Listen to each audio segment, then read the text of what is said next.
வணக்கம். மதிமுகம் செய்திகளுக்காக கதிர். முதலில் வருவது தலைப்புச் செய்திகள்.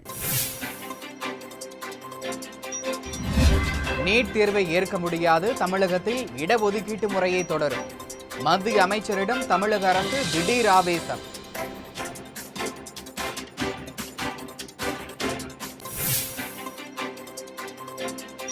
இந்தியாவில் கொரோனா பரவல் தொடர்ந்து அதிகரிப்பு.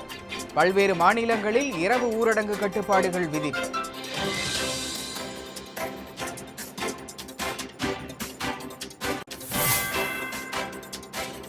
உரங்களின் விலையை உயர்த்தி விவசாயிகளின் வயிற்றில் அடிப்பதா? மத்திய பாஜக அரசுக்கு மதிமுக பொதுச் செயலாளர் வைகோ கடும் கண்டனம்.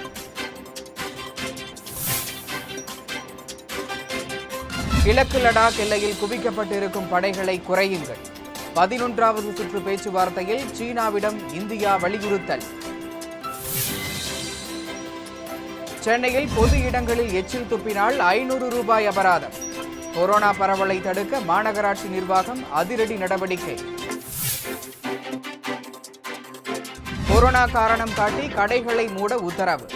தாம்பரம் நகராட்சியை வியாபாரிகள் முற்றுகையிட்டதால் பரபரப்பு. நீட் தேர்வை கைவிட வேண்டும் என மத்திய அரசிடம் தமிழக அரசு வலியுறுத்தியுள்ளது. மருத்துவ மற்றும் பல் மருத்துவ படிப்புகளில் மாணவர்கள் சேர்வதற்கான தேசிய அளவிலான நுழைவுத் தேர்வு நடத்தப்படுகிறது. இதற்கிடையே நீட் தேர்வால் மருத்துவ கனவு பறிபோனதால் மாணவி அனிதா முதல் முறையாக தற்கொலை செய்து கொண்டார். இதனையடுத்து தமிழகம் முழுவதும் நீட் தேர்வுக்கு எதிராக மாணவர்கள் போராட்டத்தில் குதித்தனர். இது தொடர்பாக பல்வேறு அரசியல் கட்சிகளும் போராட்டங்களை நடத்தி வருகின்றனர். இருப்பினும் நாடு முழுவதும் நீட் தேர்வு நடைபெற்றுதான் வருகிறது. இந்நிலையில் தமிழ்நாடு உள்ளிட்ட அனைத்து மாநில சுகாதாரத்துறை அதிகாரிகளுடன் மத்திய சுகாதாரத்துறை அமைச்சர் காணொலி காட்சி மூலம் இன்று ஆலோசனை மேற்கொண்டார். அப்போது நீட் தேர்வை கைவிட வேண்டும் என மத்திய சுகாதாரத்துறை அமைச்சர் ஹர்ஷ்வர்தனிடம் தமிழக அரசு வலியுறுத்தியது. நீட் தேர்வை ஏற்க முடியாது என்றும் நீட் தேர்விலிருந்து விலக்கு தேவை என்றும் தமிழ்நாட்டில் ஏற்கனவே அமல்படுத்தி வரும் இடஒதுக்கீட்டு முறை தொடர்ந்து கடைபிடிக்கப்படும் என்றும் தமிழக அரசு தெரிவித்துள்ளது. பொருளாதாரத்தில் நலிந்த முன்னேறிய பிரிவினருக்கு இடஒதுக்கீடு அமல்படுத்தப்பட வாய்ப்பில்லை என்றும் திட்டவட்டமாக தெரிவிக்கப்பட்டுள்ளது. விரிவான செய்திகள். இந்தியாவில் கொரோனா பரவல் தொடர்ந்து அதிகரித்து வரும் நிலையில் பல்வேறு மாநிலங்களில் இரவு ஊரடங்கு உள்ளிட்ட கட்டுப்பாடுகள் விதிக்கப்பட்டுள்ளன. நாடு முழுவதும் கொரோனா தொற்று வேகமாக பரவி வருகிறது. இதனை கட்டுப்படுத்தும் விதமாக மகாராஷ்டிரா, டெல்லி, குஜராத் உள்ளிட்ட பல்வேறு மாநிலங்களும் இரவு ஊரடங்கை அமல்படுத்தியுள்ளன. பிற மாநிலங்களும் பல்வேறு கட்டுப்பாடுகளை விதித்துள்ளன. இதேபோல் ராஜஸ்தான் மாநிலத்தின் அஜ்மீர், அல்வார், ஜெய்ப்பூர், கோட்டா உள்ளிட்ட 9 நகரங்களில் ஏப்ரல் 30ஆம் தேதி வரை இரவு 8 மணி முதல் காலை 6 மணி வரை ஊரடங்கு அமல்படுத்தப்பட்டுள்ளது. உதய்பூரில் இரவு 6 மணி முதல் காலை 6 மணி வரை இரவு ஊரடங்கு பிறப்பிக்கப்பட்டுள்ளது. சத்தீஸ்கர் மாநிலத்தில் ராய்ப்பூரில் ஏப்ரல் 19ஆம் தேதி வரை இரவு 6 மணி முதல் காலை 6 மணி வரை இரவு ஊரடங்கு அமல்படுத்தப்பட்டுள்ளது. இதேபோல் உத்தரகாண்டின் டேராடூன் நகராட்சியில் இன்று இரவு 10 மணி முதல் காலை 5 மணி வரை ஊரடங்கு அமல்படுத்தப்படுகிறது. ஒடிசாவில் முகக்கவசம் அணியாதவர்களுக்கு முதல் மற்றும் 2ஆம் முறை 2000 ரூபாயும், 2 தடவைகளுக்கு மேல் முகக்கவசம் அணியாமல் பிடிபட்டால் 5000 ரூபாயும் அபராதமாக விதிக்கப்படும் என அறிவிக்கப்பட்டுள்ளது. தமிழகத்தில் கொரோனா பரவலை தடுக்க இன்று முதல் புதிய ஊரடங்கு கட்டுப்பாடுகள் அமலுக்கு வந்துள்ள நிலையில் கட்டுப்பாடுகளை மக்கள் பின்பற்றாவிடில் இரவு நேர ஊரடங்கு அமல்படுத்தப்படும் என தமிழக அரசு எச்சரித்துள்ளது. தமிழகத்தில் அதிகரித்து வரும் கொரோனா பெருந்தொற்று பரவலை கட்டுப்படுத்துவதற்கான நடவடிக்கைகள் குறித்து சென்னை தலைமைச் செயலகத்தில் தலைமைச் செயலாளர் ராஜீவ் ரஞ்சன் தலைமையில் ஏப்ரல் 8ஆம் தேதி ஆலோசனைக் கூட்டம் நடைபெற்றது. இதையடுத்து வெளியிடப்பட்ட அறிவிப்பில் தமிழகத்தில் ஏப்ரல் 10ஆம் தேதி முதல் புதிய ஊரடங்கு கட்டுப்பாடுகள் அமல்படுத்தப்படும் என தெரிவிக்கப்பட்டது. அதன்படி இன்று முதல் புதிய கட்டுப்பாடுகள் அமலுக்கு வந்துள்ளன. திருவிழா உட்பட மதம் சார்ந்த கூட்டங்கள் நடத்தக்கூடாது. திரையரங்குகள் மற்றும் வணிக வளாகங்களில் 50% மக்களை மட்டுமே அனுமதிக்க வேண்டும் என்பன உள்ளிட்ட கட்டுப்பாடுகள் அமலுக்கு வந்துள்ளன. இதனிடையே கொரோனா கட்டுப்பாடுகளை மக்கள் பின்பற்றாவிடில் இரவு நேர ஊரடங்கு அமல்படுத்தப்படும் என்றும் கூடுதல் கட்டுப்பாடுகள் விதிக்க நேரிடும் என்றும் தமிழக அரசு எச்சரித்துள்ளது. உரங்களின் விலையை உயர்த்தி விவசாயிகளின் வயிற்றில் அடிக்கும் மத்திய பாஜக அரசுக்கு மதிமுக பொதுச் செயலாளரும் மாநிலங்களவை உறுப்பினருமான வைகோ கடும் கண்டனம் தெரிவித்துள்ளார். இது தொடர்பாக வைகோ வெளியிட்டுள்ள அறிக்கையில், இந்தியாவின் முன்னணி உர உற்பத்தி நிறுவனமான இப்கோ டை அமோனியம் பாஸ்பேட் உரத்தின் விலையை 58.33 விழுக்காடும், காம்ப்ளெக்ஸ் மற்றும் பொட்டாஷ் உள்ளிட்ட உரங்களின் விலையை 51.9 விழுக்காடு அளவுக்கு உயர்த்தியிருப்பதை சுட்டிக்காட்டியுள்ளார். கடந்த பிப்ரவரி மாதம் 50 கிலோ எடையுள்ள டிஏபி உரம் 1200 ரூபாய்க்கு விற்பனையானதையும், அது தற்போது 1900 ரூபாயாக விலை உயர்த்தப்பட்டதையும் வைகோ குறிப்பிட்டுள்ளார். உர விலையை தீர்மானிக்கும் உரிமையை அதன் உற்பத்தி நிறுவனங்களிடம் மத்திய அரசு ஒப்படைத்து விட்டதன் எதிரொலியே இந்த விலை ஏற்றத்திற்கு காரணம் என கூறியுள்ள வைகோ, மூலப்பொருட்களின் விலை உயர்ந்ததே உரவிலை ஏற்றத்திற்கு காரணம் என உற்பத்தி நிறுவனங்கள் தெரிவிக்கும் கருத்தில் உண்மை இல்லை எனவும் தெரிவித்துள்ளார். விவசாயிகளின் வயிற்றில் அடிப்பதையே வாடிக்கையாக கொண்டுள்ள மத்திய பாஜக அரசு உர விலைகளை உயர்த்தி இருப்பது வன்மையான கண்டனத்திற்குரியது என கூறியுள்ள வைகோ, உடனடியாக டிஏபி, காம்ப்ளெக்ஸ் மற்றும் பொட்டாஷ் உரங்களின் விலை உயர்வை திரும்ப பெற வேண்டும் என வலியுறுத்தியுள்ளார். தமிழகத்தில் நேற்று ஒரே நாளில் 1 லட்சத்திற்கும் மேற்பட்டோருக்கு கொரோனா தடுப்பூசி செலுத்தப்பட்டுள்ளதாகவும், இதனை 2 லட்சமாக அதிகரிக்க முயன்று வருவதாகவும் சுகாதாரத்துறை செயலாளர் ராதாகிருஷ்ணன் தெரிவித்துள்ளார். தமிழகத்தில் கொரோனா பாதிப்பு அதிகரித்து வரும் நிலையில் சென்னை திருவல்லிக்கேணி பகுதியில் உள்ள மாணவர் கல்லூரியின் ஆண்கள் விடுதியை மீண்டும் கொரோனா வார்டாக மாற்றும் பணி நடைபெற்றது. இதனை பார்வையிட்ட பின் செய்தியாளர்களிடம் பேசிய ராதாகிருஷ்ணன், கொரோனா பாதிப்பு நாளுக்கு நாள் அதிகரித்து வருவதால் முகக்கவசம் அணிவதை தவிர வேறு வழியில்லை என்று தெரிவித்தார். 5% மேல் பாதிப்புள்ளாகும் மாவட்டங்களில் கொரோனா பாதிப்புகளை குறைக்க பரிசோதனைகளை அதிகரிப்பது குறித்து ஆட்சியாளர்களுக்கு அறிவுறுத்தப்பட்டிருப்பதாகவும் அவர் தெரிவித்தார். இந்தியாவில் கொரோனா பரவல் அதிகரித்து வரும் நிலையில் காங்கிரஸ் ஆளும் மாநிலங்களின் முதலமைச்சர்களுடன் அக்கட்சியின் இடைக்கால தலைவர் திருமதி சோனியா காந்தி ஆலோசனை நடத்தினார். கொரோனா வைரஸ் 2வது அலை நாட்டில் தீவிரமடைந்துள்ளது. கடந்த 24 மணி நேரத்தில் 1,45,000 பேருக்கு புதிதாக தொற்று ஏற்பட்டுள்ளது. கொரோனா பரவலை கட்டுப்படுத்த தடுப்பு நடவடிக்கைகளை தீவிரமாக மேற்கொள்வதுடன் தடுப்பூசி போட்டுக் கொள்ள வேண்டும் என்றும் மத்திய சுகாதாரத்துறை அறிவுறுத்தி வருகிறது. அதே நேரம் பாஜக ஆட்சி இல்லாத மாநிலங்களில் தடுப்பூசிக்கு தட்டுப்பாடு ஏற்பட்டுள்ளதாக குற்றச்சாட்டு எழுந்துள்ளது. இந்நிலையில் காங்கிரஸ் இடைக்கால தலைவர் திருமதி சோனியா காந்தி காங்கிரஸ் ஆளும் பஞ்சாப், சத்தீஸ்கர், ராஜஸ்தான் மாநிலங்களின் முதலமைச்சர்களுடன் காணொலி மூலம் ஆலோசனை நடத்தினார். கொரோனா நிலவரம், தொற்றை தடுக்க மத்திய அரசு மேற்கொண்டு வரும் முயற்சிகள், காங்கிரஸ் செய்ய வேண்டிய பணிகள் உள்ளிட்டவை குறித்து ஆலோசனை நடத்தப்பட்டுள்ளது. கிழக்கு லடாக் எல்லையில் படை குறைப்பை முழுமையாக நிறைவேற்ற சீனாவை இந்தியா வலியுறுத்தியுள்ளது. கிழக்கு லடாக்கின் கல்வான் பள்ளத்தாக்கு பகுதியில் இந்தியா, சீனா இடையே கடந்த ஆண்டு மே மாதம் மோதல் ஏற்பட்டதை அடுத்து இரு நாடுகளும் 50,000க்கும் மேற்பட்ட வீரர்களை எல்லையில் நிறுத்தியதுடன் ஆயுதங்களையும் குவித்தன. இதனால் ஏற்பட்ட பதற்றத்தை தணிக்க இரு நாட்டு ராணுவ அதிகாரிகளுக்கிடையே பல சுற்று பேச்சுவார்த்தைகள் நடைபெற்றன. 10வது சுற்று பேச்சுவார்த்தையின் பலனாக கிழக்கு லடாக்கின் பங்கோன்சோ ஏரி கரையில் நிறுத்தப்பட்டிருந்த இரு நாட்டு படைகளும் கடந்த பிப்ரவரி மாதம் திரும்ப பெறப்பட்டன. இந்நிலையில் இரு நாட்டு ராணுவ உயர் அதிகாரிகளுக்கிடையே நேற்று 11வது சுற்று பேச்சுவார்த்தை நடைபெற்றது. அப்போது கோக்ரா ஹாட் ஸ்பிரிங்ஸ் உள்ளிட்ட பகுதிகளில் இருந்து சீனா தனது படைகளை விலக்கிக் கொள்ளவும், தேவ்சங் பகுதியில் இந்திய ராணுவத்தினர் ரோந்து பணிகளை மீண்டும் மேற்கொள்ளவும் விவாதிக்கப்பட்டது. படை நீக்கம் நடவடிக்கையை முழுமையாக நிறைவேற்றும்படி சீனாவை இந்தியா வலியுறுத்தியது. தமிழகத்தில் நடைபெற்ற சட்டப்பேரவைத் தேர்தலை ரத்து செய்ய வேண்டும் என புதிய தமிழகம் கட்சியின் தலைவர் டாக்டர் கிருஷ்ணசாமி தெரிவித்துள்ளார். சென்னையில் இன்று செய்தியாளர்களிடம் பேசிய அவர் இதனை தெரிவித்தார். உலகமே வெட்கி தலைகுனியும் அளவிற்கு தமிழக சட்டப்பேரவைத் தேர்தலில் வாக்காளர்களுக்கு 500 ரூபாய் முதல் 5000 ரூபாய் வரை பணம் கொடுக்கப்பட்டதாக தெரிவித்தார். பல அமைச்சர்கள் 5000 ரூபாய் முதல் 10,000 ரூபாய் வரை வாக்காளர்களுக்கு கொடுத்துள்ளதாகவும் கிருஷ்ணசாமி தெரிவித்தார். தேர்தல் ஆணையம் தனது கடமையிலிருந்து தவறிவிட்டதாக குற்றஞ்சாட்டிய அவர், கோவை உட்பட பல மாவட்டங்களில் பணப்பட்டுவாடா வெளிப்படையாக நடைபெற்றுள்ளதாக தெரிவித்தார். தமிழ்நாட்டில் வரக்கூடிய மே மாதம் 2ஆம் தேதி தேர்தல் எண்ணிக்கையை நடத்தக்கூடாது.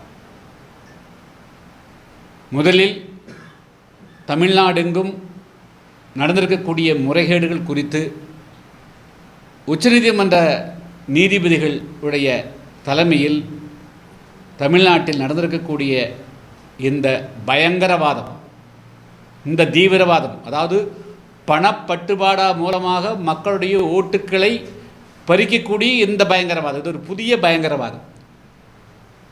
எப்படி எல்லை தாண்டி ஆயுதபாணிகள் உள்ளே வந்து இந்திய இறையாண்மை மீது தாக்குதல் தொடுத்தால் அது ஒரு பயங்கரவாதமோ, எப்படி வெளிநாட்டு படைகள் உள்ளே இந்தியாவுடைய எல்லைக்குள் வந்து தாக்கினால் அது பயங்கரவாதமோ, அது அத்துமீறலோ, அதே போல் ஜனநாயகத்தை முழுமையாக குழிதோண்டி பதிக்கக்கூடிய வகையில் ஓட்டு அபகரிப்பு செய்ததும் இது ஒரு புதுவிதமான பயங்கரவாதமே, தேச விரோதமே. என்று சொன்னால் இந்தியாவினுடைய ப்ரீஆம்பிள் என்று அழைக்கப்படக்கூடிய அடிப்படை அம்சத்தில் இந்தியாவினுடைய சாவர்னிட்டி, அவனுடைய இறையாண்மை பாதுகாக்கப்பட வேண்டும் என்று தமிழ்நாட்டில் இந்த ஓட்டெடுப்பில் முறைகேடு நடந்த காரணத்தினால் இந்தியாவின் மொத்தத்தில் இதனுடைய இறையாண்மையே பாதிக்கப்பட்டிருக்கிறது. மேல்முறையீட்டு தீர்ப்பாயங்களை கலைக்கும் அவசர சட்டத்தை திரும்ப பெற வேண்டும் என மதிமுக பொதுச் செயலாளரும் மாநிலங்களவை உறுப்பினருமான வைகோ வலியுறுத்தியுள்ளார். இதுகுறித்து அவர் வெளியிட்டிருக்கும் அறிக்கையில், மத்திய வர்த்தகத்துறை அமைச்சராக இருந்த முரசொலி மாறன் முயற்சியால் பிரதமர் வாஜ்பாய் ஒப்புதலுடன் இந்தியாவின் அறிவுசார் சொத்துரிமை மேல்முறையீட்டு தீர்ப்பாயத்தின் தலைமையகம் சென்னையில் திறக்கப்பட்டதை நினைவு கூர்ந்துள்ளார். இதனை வேறு மாநிலத்திற்கு மாற்றும் முயற்சிகள் நடப்பதாக தகவல்கள் வந்தபோது மாநிலங்களவையில் தான் இதுகுறித்து கேள்வி எழுப்பியதாகவும், அதற்கு அறிவுசார் சொத்துரிமை மேல்முறையீட்டு தீர்ப்பாயத்தை வேறு இடத்திற்கு மாற்றும் எண்ணம் இல்லை என மத்திய அரசு தெரிவித்ததையும் வைகோ சுட்டிக்காட்டியுள்ளார். இந்நிலையில் சென்னையில் இந்திய தலைமையிடமாக கொண்டு செயல்பட்டு வந்த அறிவுசார் சொத்துரிமை மேல்முறையீட்டு தீர்ப்பாயம் உள்பட 9 முக்கிய தீர்ப்பாயங்களை அவசர சட்டத்தின் மூலமாக கலைத்துவிட்ட மத்திய பாஜக அரசு அதற்கு குடியரசுத் தலைவரின் ஒப்புதலையும் பெற்றுவிட்டதாக அவர் குற்றஞ்சாட்டியுள்ளார். இந்த மேல்முறையீட்டு தீர்ப்பாயங்களில் நிலுவையில் இருக்கும் வழக்குகளை இனி அந்தந்த மாநிலங்களில் உள்ள உயர்நீதிமன்றங்களை விசாரிக்கும் என்று மத்திய அரசு தெரிவித்திருப்பது தீர்ப்பாய வழக்குகள் மேலும் பல ஆண்டுகளுக்கு விசாரணைக்காக காத்திருக்கும் அவலநிலை ஏற்படும் என வைகோ குறிப்பிட்டுள்ளார். எனவே மத்திய அரசு பிறப்பித்துள்ள மேல்முறையீட்டு தீர்ப்பாயங்களை கலைக்கும் அவசர சட்டத்தை திரும்ப பெற வேண்டும் என்று அவர் வலியுறுத்தியுள்ளார். உத்தரப்பிரதேசத்தில் அரசு மருத்துவமனை ஒன்றில் கொரோனா தடுப்பூசிக்கு பதிலாக 3 பெண்களுக்கு நாய்க்கடிக்கான ரேபிஸ் தடுப்பூசி போடப்பட்ட சம்பவம் நாடு முழுவதும் அதிர்ச்சியை ஏற்படுத்தியுள்ளது. உத்தரப்பிரதேசத்தின் ஷாம்ப்லி மாவட்ட அரசு மருத்துவமனையில் கொரோனா தடுப்பூசி போடச் சென்ற 3 பெண்களுக்கு நாய்க்கடிக்கான ரேபிஸ் எதிர்ப்பு தடுப்பூசி போடப்பட்டது. தடுப்பூசி போட்டு சென்ற 3 பெண்களில் ஒருவருக்கு உடல்நலக்குறைவு ஏற்பட்டு மருத்துவமனையில் அனுமதிக்கப்பட்டார். அப்போது அவரிடமிருந்த தடுப்பூசி போடப்பட்டதற்கான சான்றிதழை பார்த்தபோது ரேபிஸ் தடுப்பூசி போடப்பட்ட விவகாரம் வெளிச்சத்திற்கு வந்தது. இச்சம்பவம் உத்தரப்பிரதேசம் மட்டுமல்லாது நாடு முழுவதும் பெரும் பரபரப்பை ஏற்படுத்தியுள்ளது. இது தொடர்பாக விசாரணைக்கு உத்தரவிட்டுள்ள மாவட்ட நீதிமன்றம் அலட்சியமாக செயல்பட்ட மருத்துவமனை ஊழியரை சஸ்பெண்ட் செய்துள்ளது. சென்னையில் எச்சில் துப்புவோரிடம் 500 ரூபாயும் முகக்கவசம் அணியாதவர்களிடம் 200 ரூபாயும் அபராதம் வசூலிக்கப்படும் என்று மாநகராட்சி ஆணையர் பிரகாஷ் எச்சரித்துள்ளார். கொரோனா தொற்று வேகமாக பரவி வரும் நிலையில் இந்த உத்தரவு பிறப்பிக்கப்பட்டுள்ளதாக அவர் விளக்கமளித்துள்ளார். முக்கியமான விஷயம் மாஸ்க் அப்சர்வ் பண்ணுறது ரொம்ப முக்கியம். அதுக்கு தான் இப்போ கடுமையாக நம்ம பெனல்ட்டிஸ் எல்லாம் போட்டுட்ருக்குறோம். அது ஒரு முக்கியமான விஷயம் கிடையாது. பெனல்ட்டிங்கிறது ஒழுக்கம், டிசிப்ளின் நம்மளுக்கு வரணும். அதுதான் ரீசன்.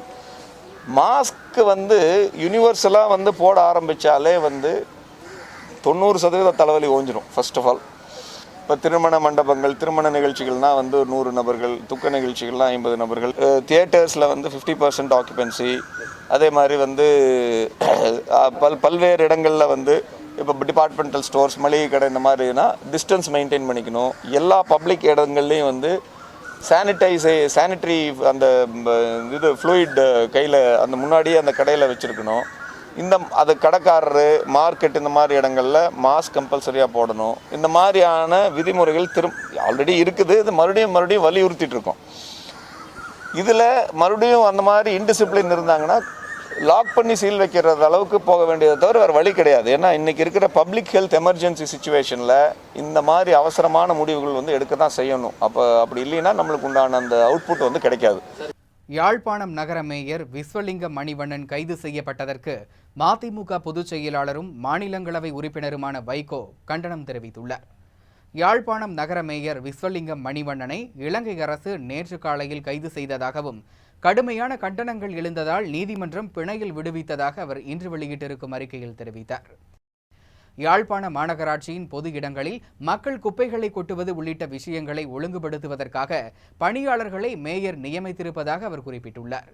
ஆனால் அந்த சீருடை தமிழீழ காவலர்கள் அணிந்திருப்பதை போல் இருப்பதாகவும், அதனால் விடுதலை புலிகளை மீண்டும் கட்டமைக்க முயற்சிப்பதாக யாழ்ப்பாண மேயர் விஸ்வலிங்கம் மணிவண்ணன் மீது குற்றஞ்சாட்டப்பட்டுள்ளது. இதன் காரணமாக நேற்று அவர் பயங்கரவாத தடுப்பு பிரிவின் கீழ் கைது செய்யப்பட்டதாக மேற்கோள் காட்டியிருக்கும் அவர், கைதுக்கு கடும் கண்டனங்கள் எழுந்ததால் விடுவிக்கப்பட்டதாக தெரிவித்துள்ளார். இந்நிலையில் ஒரு மாநகர சபைக்கு நிர்வாக கட்டமைப்பை தமிழர்கள் ஏற்படுத்த முயல்வதை கூட பொறுத்துக்கொள்ள முடியாத சிங்கள ஆட்சியாளர்கள் ஒருபோதும் தமிழருக்கு சம உரிமை தரமாட்டார்கள் என்றும் வைகோ குறிப்பிட்டுள்ளார். கொரோனா காரணமாக தாம்பரம் காய்கறி கடைகளை மூட ஆணை பிறப்பித்ததை கண்டித்த நகராட்சி அலுவலகத்தை வியாபாரிகள் முற்றுகையிட்டதால் பரபரப்பு நிலவியது. தமிழகத்தில் 2ஆம் கட்ட கொரோனா பரவல் நாளுக்கு நாள் அதிகரித்து வருகிறது. இதை கட்டுப்படுத்த தமிழக அரசு பல்வேறு கட்டுப்பாடுகளை விதித்துள்ளது. இந்நிலையில் தாம்பரம் நகராட்சி சார்பில் தாம்பரம் மார்க்கெட் பகுதிகளில் நடைபாதை கடைகள், காய்கறி, பூ, மீன் மார்க்கெட் ஆகிய கடைகள் இன்று முதல் மூட வேண்டும் என அறிவிப்பு செய்யப்பட்டது. இதற்கு அனைத்து வியாபாரிகளும் எதிர்ப்பு தெரிவித்து நகராட்சி ஆணையர் அலுவலகத்தை முற்றுகையிட்டனர். போராட்டம் நடத்தியவர்களிடம் அதிகாரிகள் பேச்சுவார்த்தை நடத்தினர். அப்போது மூடப்படும் கடைகளுக்கு பதிலாக நாளை மறுநாள் மாற்று இடம் ஒதுக்கப்படும் என ஆணையர் சித்ரா தெரிவித்தார். இதனை ஏற்றுக்கொண்ட வியாபாரிகள் தங்களது போராட்டத்தை கைவிட்டனர். மனிதன் இயற்கையை தனது தேவைகளுக்கு அளிப்பதால் அதோடு பின்னி பிணைந்துள்ள உயிரினங்களும் அழிவை சந்திக்கின்றன. அந்த வகையில் அழிவின் விளிம்பில் இருக்கும் கடமான்கள் குறித்த சிறப்பு செய்தி தொகுப்பை தற்போது பார்க்கலாம். இயற்கையே அனைத்திற்கும் தாய். அதிலிருந்தே அனைத்து உயிரினங்களும் பிறந்து அதனையே சார்ந்தும் வாழ்கின்றோம். அந்த வகையில் தெற்காசிய கண்டத்தின் அடையாளங்களில் கடமானும் ஒன்று. இதை இரட்டை கொம்பன் என்றும் அழைப்பார்கள். ஆங்கிலத்தில் சாம்பர் டீர் என்று அழைக்கப்படுகிறது. இமயமலை முதல் தெற்கு பர்மா, தாய்லாந்து வரை ஒரு காலத்தில் பெருங்கூட்டமாக கடமான்கள் வாழ்ந்தன. மலாய் தீவுகள், தென் சீனம், தைவான் இங்கெல்லாம் கடமான்கள் தேசிய விலங்காக அறிவிக்கப்பட்டன. மழைக்காடுகளின் அடர்ந்த பிரதேசங்களின் நீர்நிலைக்கு அருகிலேயே கூட்டமாக வாழும் தன்மை கொண்டவை இந்த கடமான்கள். கிடா வகை மான்களுக்கு முன்னந்தலையின் 2 புறமும் நீண்டு கிளைவிட்ட கொம்பும் கூடவே வளரும் சிறு கொம்புமாக இரட்டை கொம்புகள் இருக்கும். உடல் முழுக்க ஒரே சாம்பல் நிறத்தில் பளபளக்கும் மான் இனம் இவைதான். தமிழகத்தில் முதுமலை, பழனி மலைப்பகுதிகளில் மட்டுமே ஒரு காலத்தில் லட்சக்கணக்கில் சுற்றி திரிந்த இந்த கடமான்கள் இப்போது அரிதிலும் அரிதாகிவிட்டன. பெரும்பாலும் புற்கள், புதர் செடிகள், பழங்கள்தான் இவைகளின் உணவு. வங்காள புலிகள், சிறுத்தைகள் முதல் ஓநாய், கழுதை புலிகள் வரை பலவற்றின் பிரதான உணவு இவைகள்தான். மற்ற மான் வகைகளைப் போலின்றி பெண் கடமான் தங்கள் உயிரை கொடுத்தாவது வேட்டையாடும். மேலும் பெரிய விலங்குகளிடமிருந்து தங்கள் குட்டிகளை காப்பாற்றும் சிறப்பு இவ்வகை மான்களுக்கு உண்டு. இப்படி காலங்காலமாக புலி, சிங்கம் போன்ற வேட்டை விலங்குகளால் வேட்டையாடப்பட்டும் கடமான் இனம் அழியவில்லை. ஆனால் தற்போது மனிதர்களால் சந்தை பொருளாகி வேட்டையாடப்பட்டதால் இந்த கடமான் இனம் முற்றிலும் அழிவை சந்தித்து அழிவின் விளிம்பில் இருக்கின்றன. கத்திகளுக்கும் துப்பாக்கிகளுக்கும் கைப்பிடிகளாக சூட்கேஸ், பயணப்பொதி பைகள் என கடமான் உறுப்புகளால் பல பயன்பாட்டு பொருட்கள் உருவாகி லட்சம் லட்சமாக விலை போகின்றன என்பதால் வேகமாக அழிக்கப்படுகின்றன. இதன் தோலினால் செய்யப்பட்ட உரை, தைக்கப்பட்ட படுக்கை சூடேறுவதே இல்லை என்பன போன்ற சிறப்பு தகவல்களுக்கு பின்னே கடமான் இனத்தின் பேரழிவு நிகழ்ந்து கொண்டிருக்கிறது. உணவு சங்கிலியால் ஒரு இனம் அழிவை சந்திப்பதில்லை. மனிதனின் அடிப்படை தேவைகளுக்காக ஒரு இனமே அழிக்கப்படுவது வேதனையான செய்தி. என்னதான் வனத்துறை கட்டுப்பாடுகள், தண்டனைகள் இருந்தாலும் இவை நிகழ்ந்து கொண்டுதான் இருக்கின்றன. இவ்வுலகு மனிதர்களுக்கான இடம் மட்டுமல்ல, பறவை, விலங்கினங்கள் உள்ளிட்ட அனைத்து உயிரினங்களுக்குமானது. ஆகவே இனியாவது இயற்கையை பாதுகாத்து மற்ற அழியும் இனங்களையும் காப்போம். மதிமுகம் செய்திகளுக்காக கதிர். கொரோனா பரவல் அதிகரித்துள்ள சூழலில் இந்தியாவில் முழு ஊரடங்கு தேவையில்லை என்ற பிரதமர் மோடியின் கருத்திற்கு 61% மக்கள் வரவேற்பு தெரிவித்துள்ளனர். நமது மதிமுகம் தொலைக்காட்சியின் யூடியூப் பக்கத்தில் தினந்தோறும் அன்றாட முக்கிய நிகழ்வுகள் குறித்து கருத்துக்கள் கேட்கப்பட்டு வருகிறது. அந்த வகையில் கொரோனா பரவல் அதிகரித்துள்ள சூழலில் இந்தியாவில் முழு ஊரடங்கு தேவையில்லை என்ற பிரதமர் மோடியின் கருத்து குறித்து கேள்வி எழுப்பப்பட்டது. இதற்கு வரவேற்கத்தக்கது என 61% மக்கள் கருத்து தெரிவித்துள்ளனர். அதேபோன்று மக்கள் மீது மோடிக்கு அக்கறை இல்லை என 26% மக்களும், கொரோனா பரவல் அதிகரிக்கும் என 14% மக்களும் கருத்து தெரிவித்துள்ளனர். இதேபோன்று நாள்தோறும் நமது மதிமுகம் தொலைக்காட்சியின் யூடியூப் பக்கத்தில் கேட்கப்படும் கேள்விகளுக்கு நீங்களும் உங்களுடைய கருத்துக்களை பதிவு செய்யலாம்.